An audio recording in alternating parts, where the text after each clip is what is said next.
세상에 어떤 것도 뚫을 수 있는 창이 있습니다. 그리고 세상에 어떤 것도 뚫지 못하는 방패가 있습니다. 그 창과 그 방패가 싸운다면, 맞붙게 된다면 과연 누가 이기게 될까요? 창이 이기겠다고 생각하시는 분 계신가요? 아니면 아무것도 뚫을 수 없는 방패가 그 창을 막아낼 것이라고 생각하시나요? 창과 방패 둘 다 이길 수는 없을까요? 이런 상황을 모순 또는 딜레마라고 말할 수 있을 것입니다. 국어사전에서 딜레마의 정의를 이렇게 내립니다. 선택해야 할 길은 두 가지 중 하나로 정해져 있는데 그 어느 쪽을 선택해도 바람직하지 못한 결과가 나오게 되는 곤란한 상황이다. 그런 딜레마와 같은 상황이 오늘 본문에도 일어나고 있습니다. 하나님께서 아브라함을 부르십니다. 그리고 그는 상상할 수도 없는, 생각하기도 싫은 이야기를 듣게 됩니다. 그때에 하나님이 아브라함에게 요구를 하십니다. 우리 2절의 말씀을 함께 한번 읽겠습니다. 22장 2절입니다. 같이 한번 읽겠습니다. 시작. 여호와께서 이르시되 내 아들 내 사랑하는 독자 이삭을 데리고 모리아 땅으로 가서 내가 내게 일러준 한 산 거기서 그를 번제로 드리라. 하나님께서 그 이삭을 번제로, 내가 지시할 그 땅으로 가서 번제로 드리라고 명령을 하십니다. 하나님은 단순히 이삭을 죽이라고 명령하신 것이 아니었습니다. 죽여야 한다면, 만약에 죽여야 한다면 그냥 장막에 가서 칼로 푹 찔러 죽여도 되고, 아니면 다른 곳에 끌고 가서 구덩이에 파 묻어도 되었을 텐데, 하나님은 번제로 그 아들 이삭을 드리라고 명령하십니다. 그리고 또 특별히 모리아 땅, 내가 가르쳐준 그 땅에 가서 그 아들을 번제로 드리라고 명령하십니다. 잘 이해가 되지 않습니다. 단순히 아들 하나가 죽는 것이 아니었습니다. 하나님께서 이삭을 번제로 드리라는 그 명령은 단순히 그냥 여러 아들 중에 한 명을 죽이라고 하는 것이 아니었습니다. 우리는 이삭이 아브라함에게 어떤 아들인지 잘 알고 있습니다. 죽은 것과 같은 몸, 더 이상 아이를 낳을 수 없는 그런 불가능한 상황에서, 그런 몸에서 태어난 아들입니다. 하나님께서 그 명령, 2절의 명령을 하신 것은 1절에 그 일이 있은 후에 명령하신 것입니다. 그 일은요, 이삭을 낳기 전에 자신의 힘으로 가지려 했던, 자신의 힘으로 자식을 가지려 했던 그 이스마엘마저도 하나님은 이삭에게서 나는 자라야만 내 씨라 부를 것임이라 명령하시면서 이스마엘을 멀리 보내라고 명령하셨습니다. 그 이후에 그 말씀에 순종하여 이스마엘 내쫓고 난 뒤에 하나님이 그 아들 독자, 그 사랑하는 아들 이삭을 번제로 드리라고 명령하시는 것입니다. 이제 아브라함이 기대할 유일한 소망, 자신의 꿈, 자신의 소망, 자신의 평생 소원을 이루어질 유일한 아들이 이삭인데, 그 아들 이삭을 번제로 드리라는 하나님의 그 명령은 너무나 잔인한 것 아닙니까? 하나님, 도대체 나한테 왜 이러세요? 원망할 수 있는 상황 아닐까요? 하나님께 등 돌리고 싶은 상황은 아닐까요? 자녀가 자신보다 먼저 죽음을 맞이한 부모의 그 마음을 어떻게 알 수 있겠습니까? 상상할 수도 없을 것입니다. 이해할 수도 없습니다. 그런데 자신의 자녀를 자신의 손으로, 내 손으로 죽이라고 하는 하나님의 그 명령은 너무나 부당하게 느껴지지는 않으십니까? 이삭을 번제로 드리라는 그 하나님의 명령 가운데 아브라함에게 다가오는 의미는 더욱더 컸습니다. 하나님이 아브라함에게 약속하셨죠. 내 자손이 무별과 같게 하리라. 그 하나님의 모든 약속이 사라진다는 것이었습니다. 노년에 얻은 아들, 낳을 수 없는 중에 낳은 아들을 무척 사랑했을 그 아브라함에게 하나님의 명령은 충격 그 이상이었을 것입니다. 내 아들, 내 사랑하는 독자 이삭을 번제로 드리라는 하나님의 그 명령은 하나님의 백성들을 너무나 사랑하시는 하나님의 성품과 충돌합니다. 하나님의 그 명령과 하나님의 그 사랑의 그 성품은 충돌합니다. 하나님은 그 당시에 인신제사, 사람을 죽여서 제물로 태우는 인신제사를 요구하시는 이방신들이 아니셨습니다. 그런 이방신들과는 다른 하나님이셨습니다. 또한 그뿐 아니라 하나님의 이 요구는, 번제로 드리라는 이 요구는 하나님이 약속하신 무뼈가 같게 많아지게 하리라는 그 하나님의 약속과 충돌됩니다. 딜레마죠. 하나님의 약속과 하나님의 명령이 충돌합니다. 하나님의 그 요구는 하나님의 성품과 충돌하게 됩니다. 만약에 저와 여러분이 이러한 상황 가운데 있다면, 이런 상황 가운데 놓였다면 어떤 선택을 하시겠습니까? 하나님의 요구를 따르자니 이삭이, 내 사랑하는 아들 이삭이 눈에 아른거립니다. 나의 모든 소망이 사라지는 것 같습니다. 지금 아브라함에게 주어진 하나님의 명령은 그분의 성품과도 그분의 약속과도 충돌합니다. 어느 것 하나 쉽게 따를 수가 없습니다. 우리는 12절에서 이 말씀을 오해하기 쉽습니다. 하나님께서 그 아들 독자까지도 아끼지 않고 바쳤다는 그 말을 듣고 이제야 내가 나를 경외하는 줄 알겠다, 이 말씀을 오해해서 하나님을 너무나 잔인한 하나님, 말도 안 되는 요구를 하시는 하나님, 내가 사랑하는 그 모든 것들을 다 빼앗아가는 하나님으로 생각할 수도 있습니다. 그러나 하나님은 그런 분이 아니십니다. 이런 딜레마 가운데 어느 것 하나 쉽게 따를 수 없는 그러한 상황 가운데 아브라함은 어떻게 했을까요? 놀랍게도 아브라함은 순종합니다. 저와 여러분은 이미 알고 있습니다. 하나님이 그 아들 이삭을 살리실 것을 알고 있습니다. 그렇다면 아브라함은 이렇게 될 줄 알고 이미 드라마의 결말을 다 본 것처럼 창세기 18장에서는 그 소돔을 위하여서는 의인 50명, 40명, 30명, 10명까지 하나님과 밀당을 하면서 줄다리기를 하면서 따지고 물었던 그 아브라함이 여기서는 22장에서는 이 사건 가운데서는 하나님께 묻지도 따지지도 않습니다. 그냥 말없이 순종합니다. 아브라함은 다 알고 있었을까요? 아니면 아브라함이 잠시 미친 것일까요? 너무나 충격적인 이 하나님의 명령 앞에 잠시 정신이 나간 것일까요? 아니면 그의 믿음은 무조건적인, 하나님의 명령에 무조건적으로 순종해야만 하는 그 아브라함의 모습은, 그 믿음은 비정상적인 것일까요?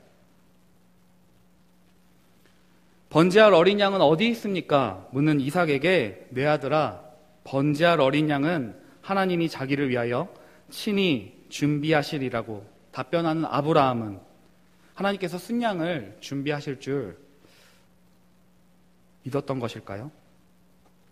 아브라함은 도대체 어떤 마음으로 이삭을 데리고 모리아 산으로 가는지, 그 산으로 갔는지 정확하게 알 수는 없습니다.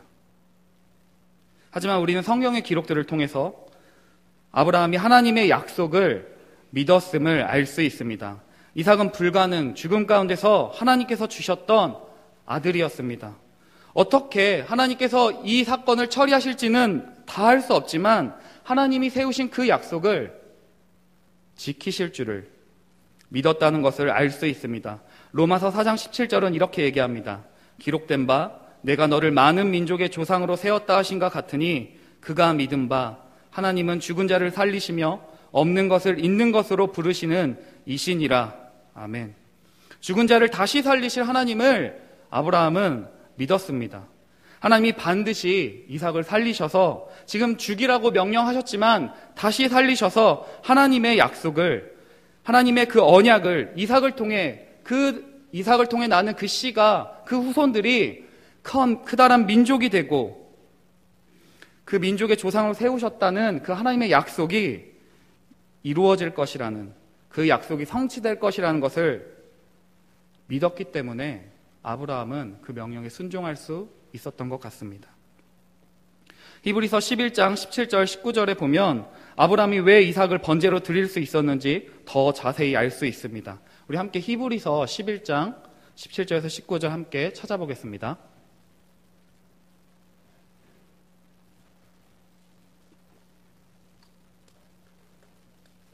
히브리서 11장 17절에서 19절입니다.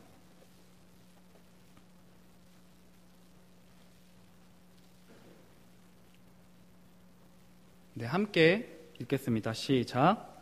아브라함은 시험을 받을 때에 믿음으로 이삭을 드렸으니 그는 약속들을 받은 자로 돼 그 외아들을 드렸느니라. 그에게 이미 말씀하시기를 내 자손이라 칭할 자는 이삭으로 말미암으리라 하셨으니 그가 하나님이 능히 이삭을 죽은 자 가운데서 다시 살리실 줄로 생각한지라. 비유컨대 그를 죽은 자 가운데서 도로 받은 것이니라. 아멘. 하나님께서 죽은 자와 같은 그 몸에서 이삭을 낳게 하셨습니다. 그런 하나님이라면 다시 이삭을 살리셔서 하나님의 그 약속을 이루실 것을 아브라함은 믿었기 때문에 순종할 수 있었습니다. 이삭을 바치려고 하고 나서야 하나님은 이제야 너가 나를 경외하는 줄, 하나님을 경외하는 줄 알았다고 말씀하십니다. 도대체 하나님은 무엇을, 아브라함에게 무엇을 시험하고 싶으셨던 것일까요? 아마도 아브라함, 너는 누구를 의지하며 살아가고 있느냐? 불가능 가운데서 이삭도 내가 너에게 준 것처럼 내 약속은 내가 지킬 것이라고 가르쳐주고 싶으셨던 것은 아닐까요? 이제 이스마엘도 사라지고 인간적으로 준비할 수 있는 모든 것들이, 모든 기회가 다 사라졌을 때 너는 누구에게 소망을 두고 살아가야 하는지 묻고 싶으셨던 것 같습니다. 하나님은 약속을 성취하시는 분이십니다. 하나님은 불가능을 가능케 하시는 분이십니다. 아브라함에게 눈에 보이는 이삭을 바라보며 소망을 얻지 말고 이삭을 주신 하나님만을 바라볼 것을 요구하셨던 것처럼 저와 여러분에게도 하나님만 바라볼 것을 요청하십니다. 그 하나님께서 저와 여러분에게 오늘 이 밤 묻고 계십니다. 너는 누구를 의지하며 살아가고 있느냐? 너의 힘으로 아무것도 할 수 없을 때, 너의 소망이 다 사라졌을 때 너는 누구를 바라보고 있느냐? 누구에게 소망을 두며 살아가고 있느냐? 그 질문에 대답하시는 오늘 밤이 되시기를 바랍니다. 3일 길을 걸어서 아브라함은 자신과 이삭만을 앞세우고 그 산으로 올라갑니다. 아마도 이삭은 궁금했을 것입니다. 7절에 이렇게 질문합니다. 아버지, 불가나무는 있는데 번제할 어린 양은 어디 있습니까? 불가나무는 보여지고 있는데 번제한다고 하시면서 제사 드린다고 하면서 그 어린 양은 어디에 있습니까? 아브라함은 다 알 수 없음 가운데도 이렇게 답변합니다. 부지불식간에 믿음으로 고백합니다. 내 아들아, 번제할 어린 양은 하나님이 자기를 위하여 친히 준비하시리라. 하나님이 자기를 위하여 친히 손수 준비하겠다고 아브라함은 고백합니다. 어떻게 준비하실지 다 알 수 없지만 하나님이 준비하시리라고 믿음으로 아브라함은 고백합니다. 그리고 그의 고백대로 하나님이 어린 양을 친히 준비해 주셨습니다. 아브라함이 눈을 들어 살펴볼 때 수풀에 뿌리 걸린 순양을 발견하게 됩니다. 그래서 이삭을 풀어주고 아들 대신에 순양을 제물로 바쳤습니다. 14절에서 아브라함은 그 땅 이름을 여호와 이레로 부릅니다. 여호와 이레는 두 가지 의미를 내포하고 있습니다. 하나님께서 공급하신다, 하나님께서 준비하신다는 이야기입니다. 또 하나, 하나님께서 보이신다, 하나님께서 무언가를 보여주고 계신다는 것입니다. 많은 사람들이 여호와의 산에서 준비되리라, 보여지게 될 것이라고 말한다는 그냥 하나의 전설, 하나의 구전동화처럼 이야기는 끝이 나는 것처럼 보입니다. 그 땅 이름을 여호와 이레로 하였으므로 오늘날까지 사람들이 이르기를 여호와의 산에서 준비되리라 하더라, 그냥 그렇게 이야기는 끝이 나는 것처럼 보입니다. 그러나 이야기는 여기서 끝이 나지 않습니다. 서두에 딜레마에 관해서 말씀드렸던 거 기억나십니까?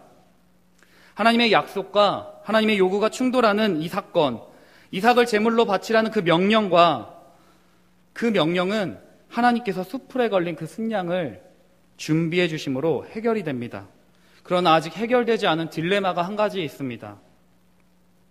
그것은 누가 그 하나님의 거룩하신 그 공의 앞에, 그 거룩하신 공의와 그 하나님의 사랑을 만족시킬 수 있겠습니까? 하나님의 공의와 하나님의 사랑이 충돌합니다.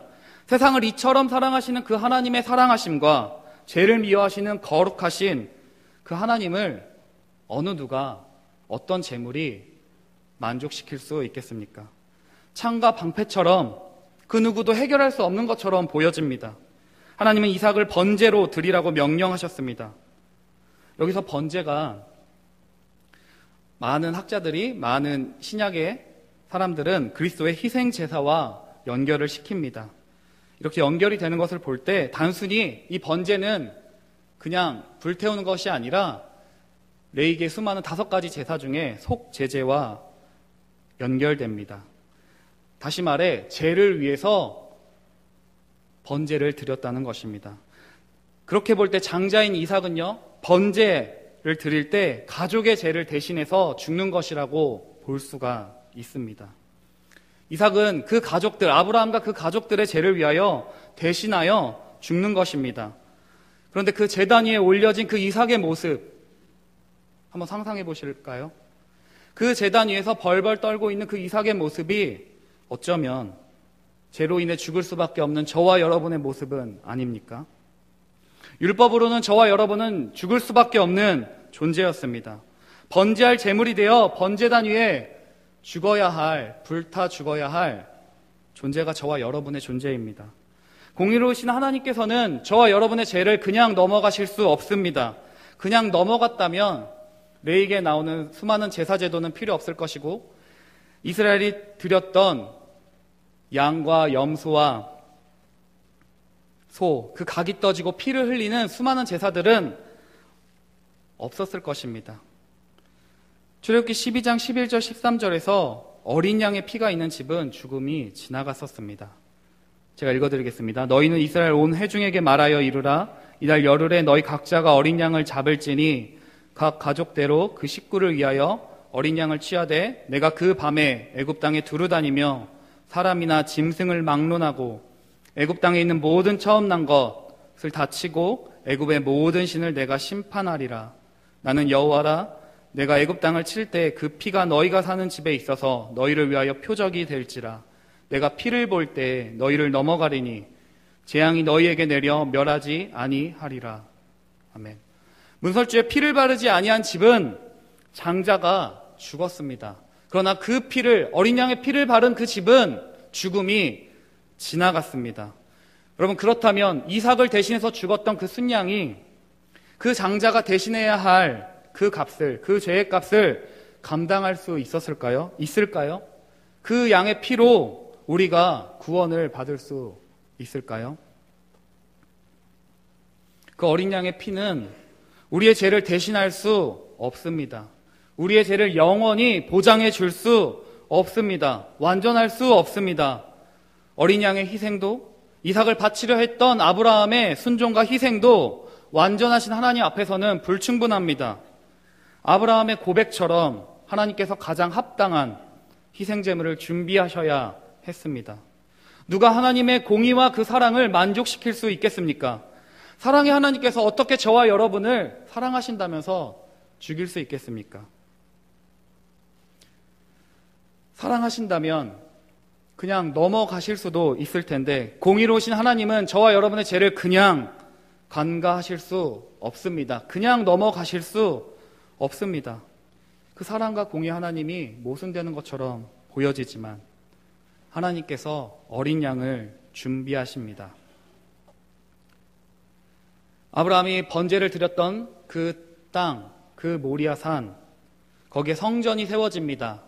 성전이 세워진 그 예루살렘의 산, 그 모리아 산에서 이삭을 대신하여 순양을 준비하셨던 그 하나님께서 완전한 어린 양을 준비하셨습니다. 자기를 위하여 친히 준비하리라고 약속하셨던 아브라함은 그 구원을 위하여, 이삭을 구원하기 위하여서 아무것도 할 수 없었지만 하나님이 해결하여 주셨습니다. 그분은 여호와 이레의 하나님이십니다. 이삭도 죽이지 않고 그러나 제물도 준비하여 번제를 드리게 준비하셨습니다.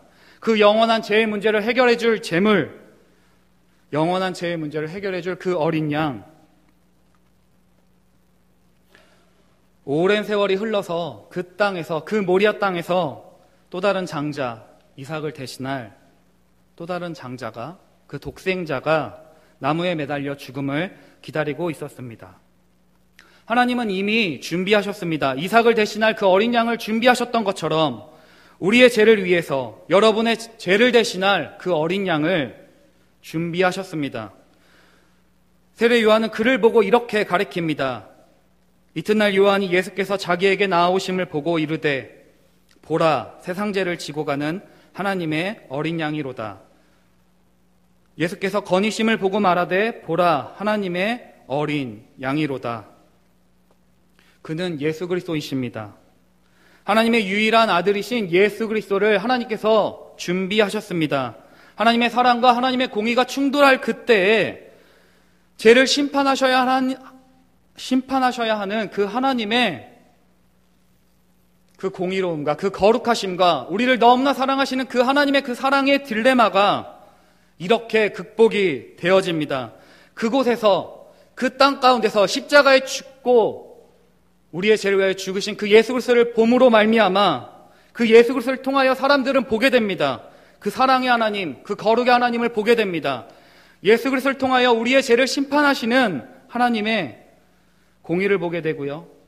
세상을 이처럼 사랑하시는 그 하나님의 사랑을 보게 됩니다. 그것은 로마서 5장 8절에서 얘기하는 우리가 아직 죄인 되었을 때 그리스도께서 우리를 위하여 죽으심으로 자기의 사랑을 확증하셨다고 고백하는 그 사랑입니다. 그 사랑이 저와 여러분에게 보여지고 있습니다. 그 사랑이 하나뿐이 없는, 하나밖에 없는 그 아들 독생자 예수 그리스도를 내어주셨습니다.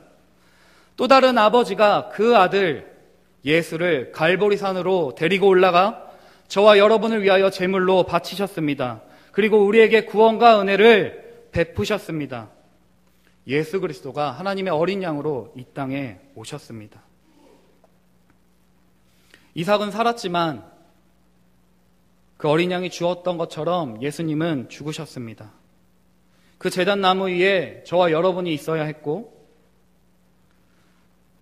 2000년 전 그 십자가에는 저와 여러분이 있어야 했습니다. 저와 여러분은 구원을 위해 아무것도 한 것이 없습니다. 그냥 하나님을 바라볼 뿐이었습니다. 하나님만이 준비하실 수 있었습니다. 이제 저와 여러분은 예수 그리스도를 믿습니다. 예수 그리스도가 저와 여러분의 죄를 위하여 죽으셨음을, 그리고 다시 사셨음을 믿는 자들입니다. 이제 저와 여러분이 하나님 앞에 예배할 수 있고 하나님의 말씀에 순종할 수 있다면 그것은 저와 여러분이 잘나서도 아니고 내가 의로워서도 아니고 저와 여러분이 뛰어나서도 아닙니다. 하나님께서 우리를 위하여 가장 소중한 소유, 그분의 아들을 희생하셨다는 사실을 깨닫게 될 때 우리는 하나님을 예배할 수 있고 하나님께 순종할 수 있습니다. 그래서 우리는 아브라함과 같이 다 이해할 수 없을 때라도 하나님 앞에 순종할 수 있는 것입니다. 하나님을 신뢰할 수 있는 것입니다. 이제 우리는 성탄을 앞두고 있습니다. 하지만 그 날만, 25일, 그 성탄절만 중요한 것이 아니라 그냥 예수님의 생일이라고 축하하는 것만이 중요한 것이 아닙니다. 왜 예수 그리스도께서 이 땅에 오셔야만 했는가 기억하고 잊지 말아야 합니다. 그가 오셔서 저와 여러분에게 정말로 주시고자 했던 것은 무엇이었는지 기억하며 그 의미를 되새기는 밤이 되시기를 주님의 이름으로 축원합니다. 기도하겠습니다.